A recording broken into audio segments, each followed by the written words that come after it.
नमस्कार साथियों, Gurukul coaching classes के YouTube चैनल पर आप सभी का स्वागत, अभिनंदन। तो आज मैं 10वीं क्लास का गणित विषय का एक नया टॉपिक सांख्यिकी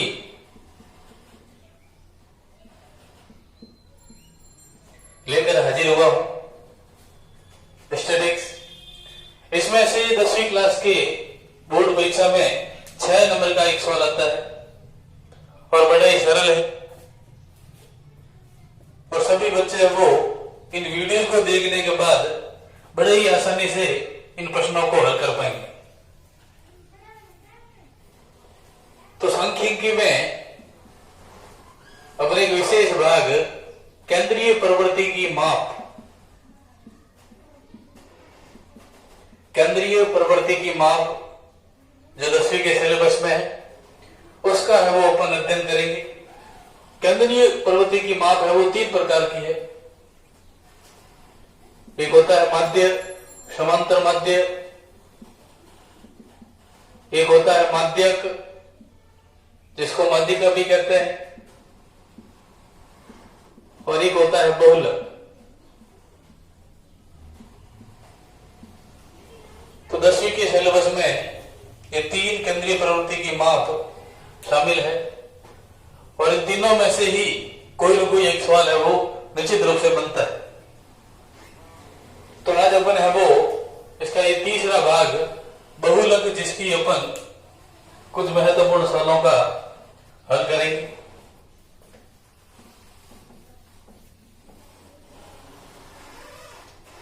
तो आज अपन लेते हैं बहुलक।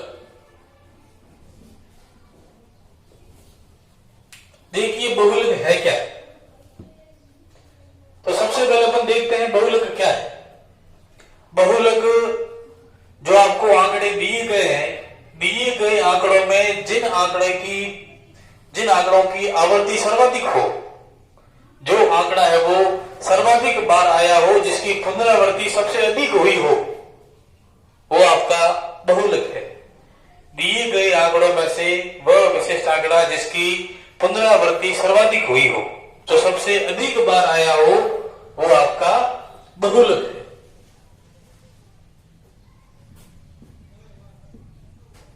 सर्वाधिक आवर्ती वाला आंकड़ा, सर्वाधिक आवर्ती वाला आंकड़ा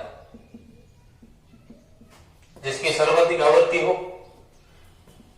अवर्गीकृत सारणी से अपन एक सवाल का बहुलक ज्ञात करते हैं। आपको आंकड़े दिए हो, आंकड़े 8, 10, 12, 15, 20, 8, 8, 25 का बहुलक ज्ञात कीजिए।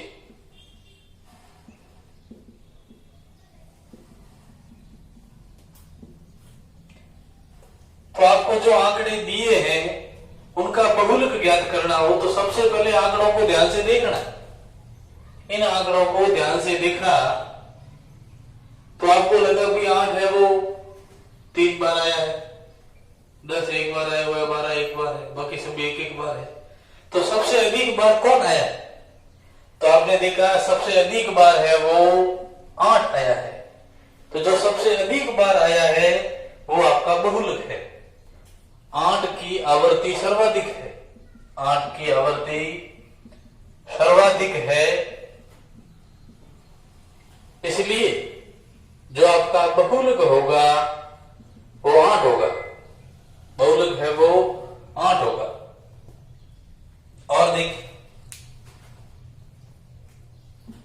इस प्रकार से दे दिया 5.5, 6.5, 5.5, 9.5, 4.5, 5.5 का बहुलक होता। तो इसमें सबसे अधिक बार कौन आया है? 5.5 है वो 3 बार आया है, 6.5 एक बार, 9.5 एक बार। तो सबसे अधिक बार है वो 5.5 आया है, इसलिए आपका बहुलक है वो 5.5 होगा। तो जो प्रेक्षण, जो आंकड़ा सबसे अधिक बार आता है वो आपका बहुलक होता है। आगे देखिए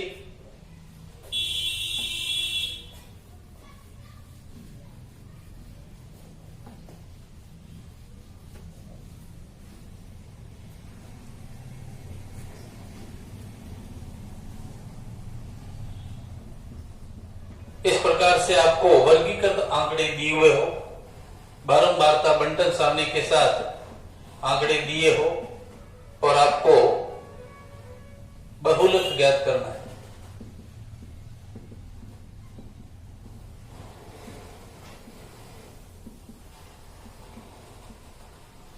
इस प्रकार की सारणी का बहुलक ज्ञात करना है। तो जब आपको इस प्रकार की वर्गीकृत बारंबारता बंटन सारणी दी हो, वर्गीकृत नहीं, अवर्गीकृत बारंबारता बंटन सारणी दी हुई हो, वर्ग अंतराल दिए हुए नहीं है, वर्गीकृत किया हुआ नहीं है, अवर्गीकृत बारंबारता बंटन सारणी दी हो और आपको बहुलक ज्ञात करना हो, तो हम देखेंगे इसमें सबसे बड़ी बारंबारता कौन से प्रेक्षण की है, कौन से चर की है। यहाँ पे देखते हो बारंबारता को देखना है। बारंबारता में सबसे ये आपके पास आ रहे 7, 9, 12, 13, 8, तो सबसे बड़ी बारंबारता कौन सी है? 13। तो जो सबसे बड़ी बारंबारता है, सबसे बड़ी बारंबारता के संगत जो चर है वो आपका बहुलक है। जब आपको इस प्रकार से अवर्गीकृत बारंबारता बंटन सारणी दी हो और आपको पता करना हो बहुलक क्या है, तो बहुलक ज्ञात करने के लिए सबसे बड़ी बारंबारता देखेंगे और सबसे बड़ी बारंबारता है वो 13 है और जो सबसे बड़ी बारंबारता है उसके संगत जो चर होगा वो आपका बहुलक होगा। यानी कि ये सबसे बड़ी बारंबारता 13 के संगत चर, 13 के संगत चर है वो 11 है और यही आपका बहुलक होगा। कोई समस्या इसमें? तो जब भी इस प्रकार की अवर्गीकृत बारंबारता बंटन सारणी दी हो तो इसमें केवल आपको बारंबारताओं को देखना है। जो सबसे बड़ी बारंबारता है, सबसे बड़ी बारंबारता के संगत चर आपका है वही बहुलक है। इससे संबंधित आपको कोई समस्या हो तो कमेंट करके आप जरूर बताएं और आपको वीडियो पसंद आए तो उसको है वो अधिक से अधिक शेयर करें, अधिक से अधिक विद्यार्थी तक पहुंचाए ताकि है वो उनको फायदा मिल सके। अब देखिए आपके पास में वर्गीकृत बारंबारता दी हो, बारंबारता बंटन सारणी दी हुई और उसका है वो आपको बहुलक ज्ञात करना हो, किस प्रकार से अपन करेंगे देखिए और समझने का प्रयास करें।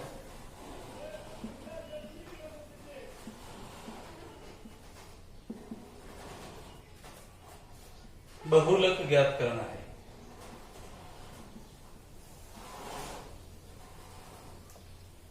वर्गीकृत बारंबारता बंटन सारणी दी हुई है, इसका बहुलक ज्ञात करना है। तो जब भी आपको वर्गीकृत बारंबारता बंटन सारणी का बहुलक ज्ञात करना हो तो आपको बहुलक ज्ञात करने का सूत्र पता होना चाहिए। जब बहुलक ज्ञात करने का सूत्र पता होगा तो ही आप इसको कर पाओगे, अन्यथा नहीं कर पाओगे। तो देखिए बहुलक ज्ञात करने का सूत्र आपका ये है। बहुलक ज्ञात करने का सूत्र L plus F1 minus F0 2F1 minus F0 minus F2 गुणा H। बहुलक ज्ञात करने का सूत्र L plus F1 minus F0 2F1 minus F0 minus F2 गुणा H। वीडियो को ध्यान से देखें। सूत्र में जो आपके दिए हुए हैं, अवयव दिए हुए हैं, उनको ध्यान से समझना जरूरी है। L क्या है, F क्या है, H क्या है। तो सबसे पहले अपन देखते हैं यहाँ पे अंतराल दिए हुए हैं। जैसे ये आपका अंतराल दिया 20 से 30 है, 30 से 40 दिया हुआ है। तो इसकी जो L का मतलब होता है बहुलक वर्ग की निम्न सीमा। L का मतलब है बहुलक वर्ग की निम्न सीमा। L का मतलब बहुलक वर्ग की निम्न सीमा, बहुलक वर्ग की निम्न सीमा। F1 का मतलब बहुलक वर्ग की बारंबारता। बहुलक वर्ग कैसे पता चलेगा?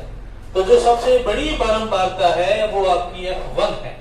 सबसे बड़ी बारंबारता जिसको बहुलक वर्ग की बारंबारता कहते हैं, सबसे बड़ी बारंबारता जिसको अपन कहेंगे बहुलक वर्ग की बारंबारता, बहुलक वर्ग की बारंबारता। जो F1 है वो सबसे बड़ी बारंबारता है या फिर बहुलक वर्ग की बारंबारता है? F0, एक से पहले 0 है। सबसे बड़ी बारंबारता आपने यहाँ पे देखी, तो सबसे बड़ी बारंबारता 12, 7, 15, 3, 8 में सबसे बड़ी है वो 15 है, और जो सबसे बड़ी बारंबारता है वो F1 है। एक से पहले 0 है, तो F0 आपके हो गया बहुलक वर्ग से ठीक ऊपर वाले वर्ग की बारंबारता है। बहुलक वर्ग से ठीक पहले वर्ग की बारंबारता।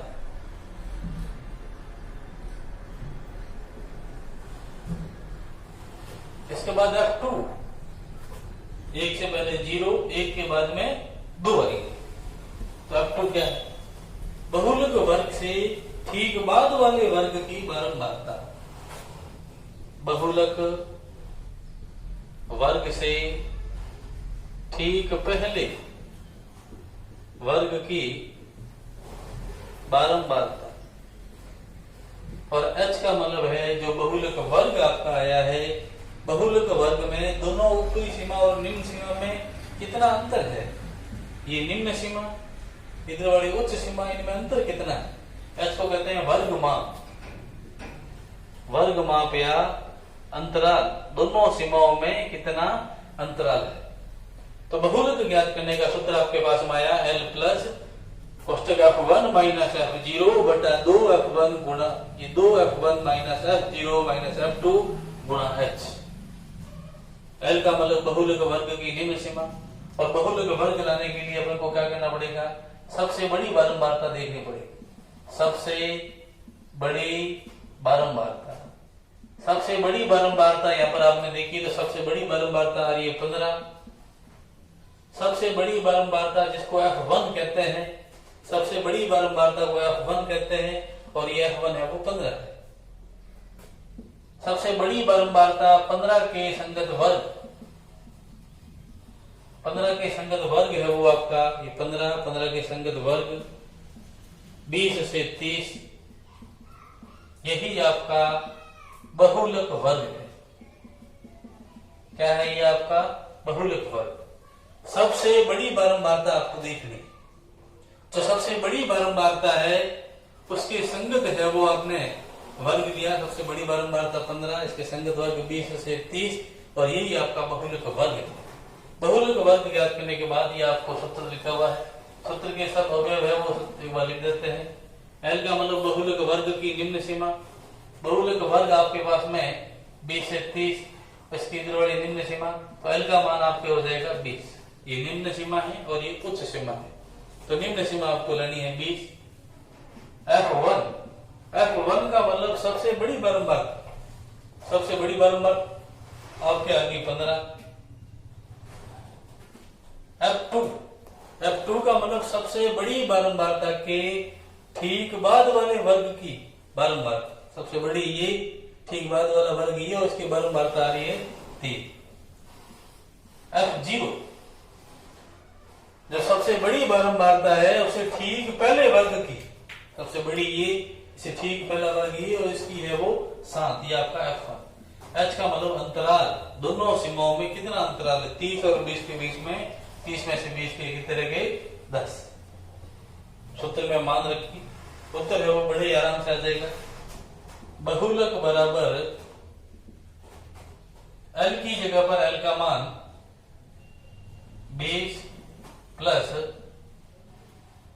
F1 की जगह पर F1 का मान 15 माइनस F0 की जगह पर F0 का मान 7, 2 गुणा F1, 2 गुणा F1 की जगह पर F1 का मान 15 माइनस F0 की जगह पर 7 माइनस F2 की जगह पर 3 गुणा H की जगह पर H का मान आपके पास आया 10।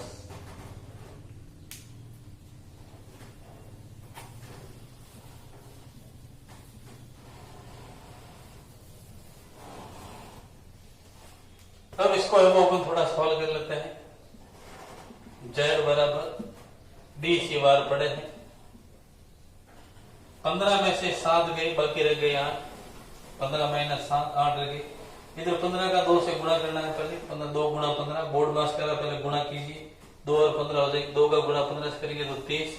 माइनस 7 माइनस 3 दोनों के निशान माइनस के हैं, इसे दोनों जुड़ जाएंगे। 7 और 3 हो जाएंगे 10 गुणा अंतराल दिया हुआ है 10। 20 प्लस 8 बटा 23 में से 10 गए। 20 गुणा 10। 1 0 से 1 0 काट दिया मैंने। 2 का इसमें भाग दिया। 8 में 4 बार। 20 और 4 आपके हो गए 24। बहुलक आपके पास आ गया 24। एक और उदाहरण अपन करते हैं ताकि अपने क्लियर हो जाए।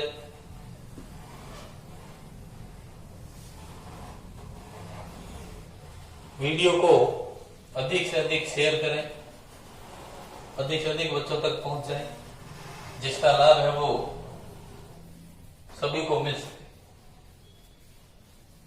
वीडियो को पॉज करके अब आराम से समझें।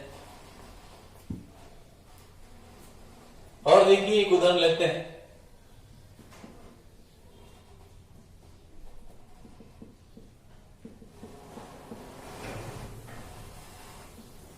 ध्यान से आप समझने का प्रयास करें।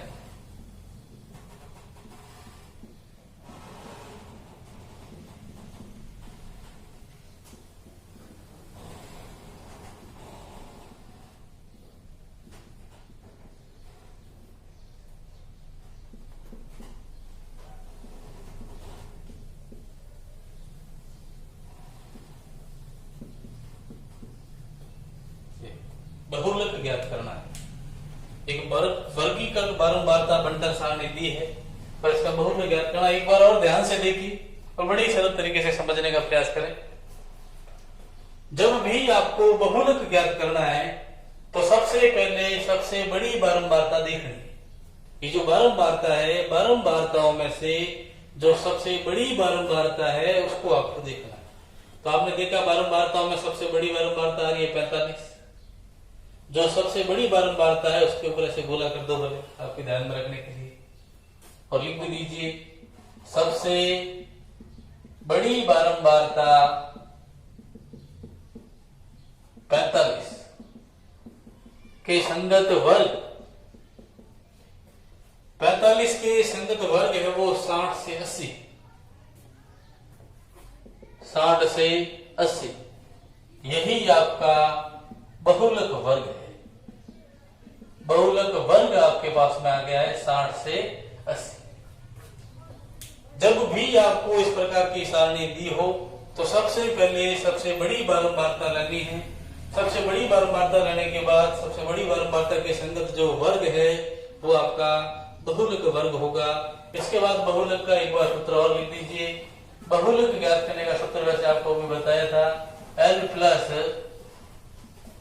कोष्टक F1 माइनस F0 2 गुणा F1 minus F0 minus F2 गुणा H। L का मतलब बहुलक वर्ग की निम्न सीमा। ये बहुलक वर्ग आपके पास रहा, इसकी इधर वाली निम्न सीमा है, इधर वाली उच्च सीमा है, तो निम्न सीमा का मान आपके पास आ गया 60।